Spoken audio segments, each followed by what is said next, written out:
ನಾಡದೇವತೆಯ ದರ್ಶನ ಪಡೆದ ಎಚ್.ಡಿ. ರೇವಣ್ಣ ಆಷಾಢ ಮಾಸದ ಮೊದಲ ಶುಕ್ರವಾರದ ಪೂಜೆ ಚಾಮುಂಡೇಶ್ವರಿ ದರ್ಶನ ಪಡೆದ ಮಾಜಿ ಸಚಿವ ರೇವಣ್ಣ ಪ್ರತಿ ವರ್ಷ ಆಷಾಢ ಮಾಸದಲ್ಲಿ ಪೂಜೆ ಸಲ್ಲಿಕೆ ಆಗುತ್ತೆ. ನನಗೆ ನ್ಯಾಯಾಲಯದ ಮೇಲೆ ನಂಬಿಕೆ ಇದೆ. ಸಮಯ ಬಂದಾಗ ಎಲ್ಲವನ್ನೂ ಕೂಡ ಮಾತನಾಡ್ತೇನೆ. ಚಾಮುಂಡಿ ಬೆಟ್ಟದಲ್ಲಿ ಎಚ್.ಡಿ. ರೇವಣ್ಣ ಭಾವುಕ ಹೇಳಿಕೆಯನ್ನ ಕೊಟ್ಟಿದ್ದಾರೆ.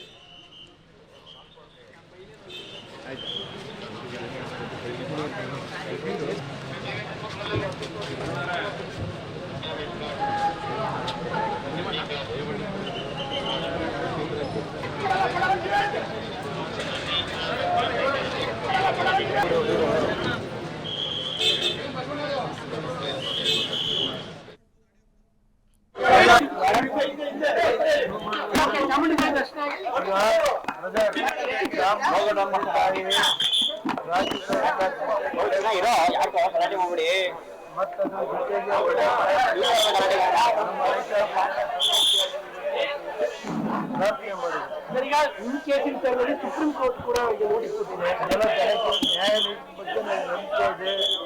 ಅದೆಲ್ಲ ಏನು ತಲೆಗೆ